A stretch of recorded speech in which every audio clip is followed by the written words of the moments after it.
Route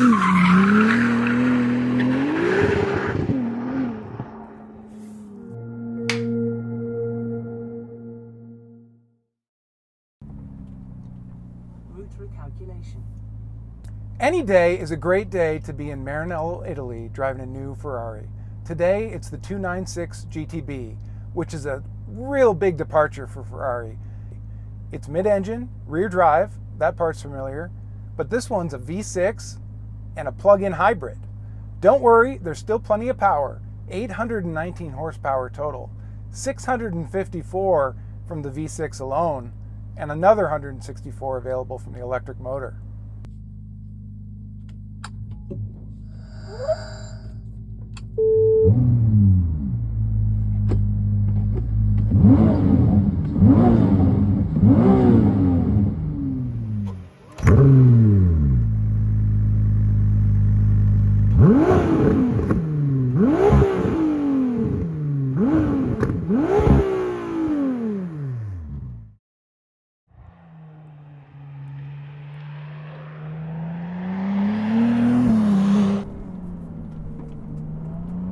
On some real tight, twisty roads outside of Ferrari HQ.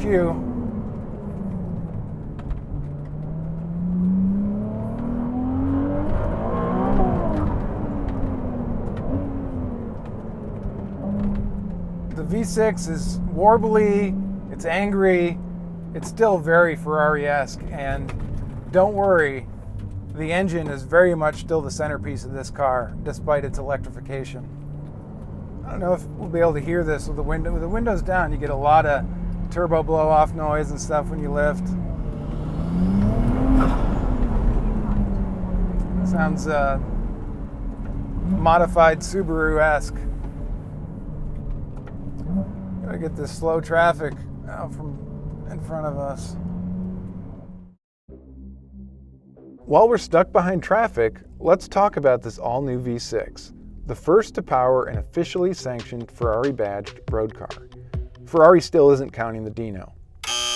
Mid-engine Ferraris have long had their crackle red intake manifolds prominently on display, but the 296 changes that up with two turbos sitting on top instead, perched between the V6's wide 120-degree bank angle and making for an incredibly short run to the center exit exhaust. These slightly smaller turbos than what are on the V8s spin to 180,000 RPM and make 35 pounds of boost, yielding a crazy 219 horsepower per liter for the 2992 cubic centimeter engine. It's a screamer, revving to 8,500 RPM with the power peak sitting at 8,000 and the torque peak of 546 pound-feet at 6,250 RPM. The 6 kilowatt-hour usable battery capacity gives the 296 roughly 10 miles of electric range on the EPA cycle, and also nets buyers a roughly $3,000 federal tax credit off of the $323,000 starting price. But kudos to Ferrari for going all in and having an electric-only mode, where even at wide open throttle, the V6 stays silent. You'd have to go back many, many decades to find a slower Ferrari than a 296 in its e-drive mode.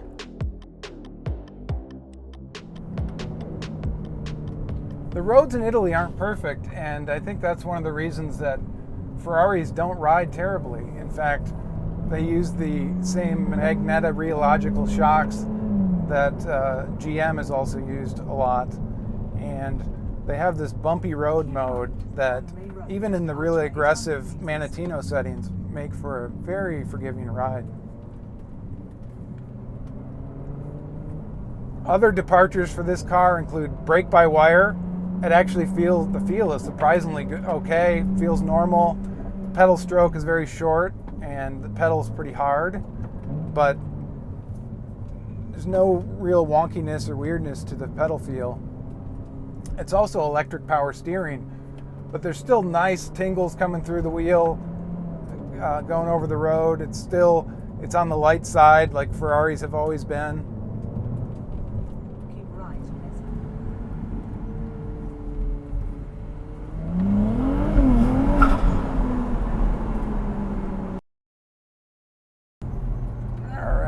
Loop around here and find some noise.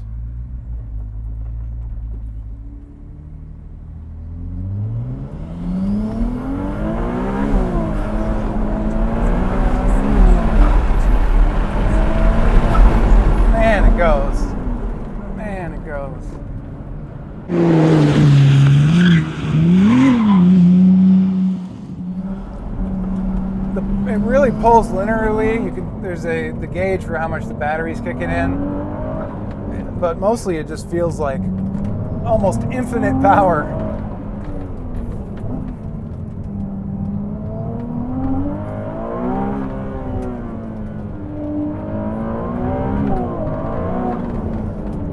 Just evaporates straight away. Oh, it's good fun.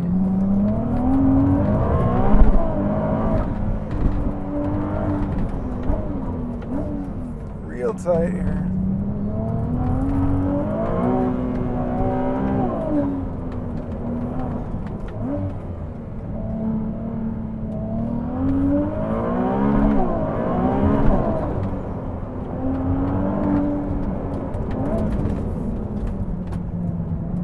In this job, there's pretty much good days and great days. And this is one of the great ones, of course.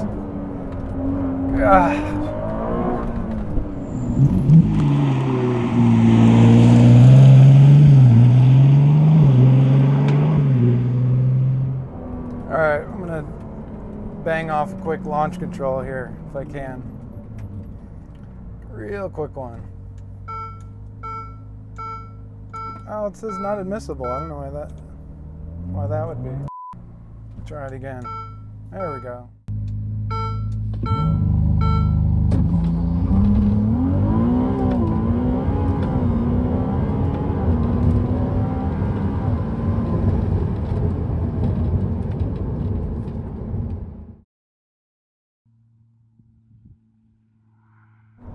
Of course, the battery pack and the electric motor and the associated componentry add weight. It's not a super light car, even though it's a couple inch shorter wheelbase than the F8 before it. They claim it's about 3,500 pounds in its lightest configuration, full of fluids, but it feels super light. Front end has a lot of bite, turns in well. This street version is on Michelin Pilot Sport 4S, one of our favorite summer tires. And earlier we were driving cars with the Assetto Fiorano package.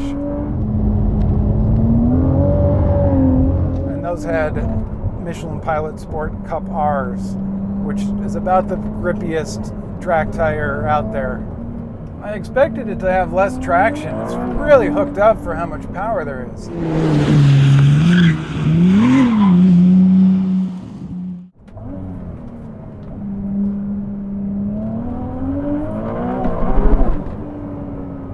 There we go. Really controllable too. And that was in, I've been in full off mode for a little bit here.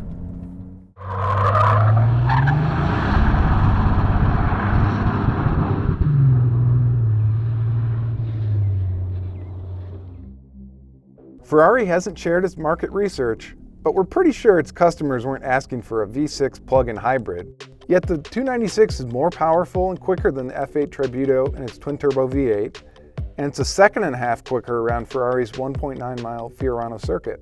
Plus, it sounds great and is communicative, making it as easy and rewarding to drive as hard as a mid-engine Ferrari should be.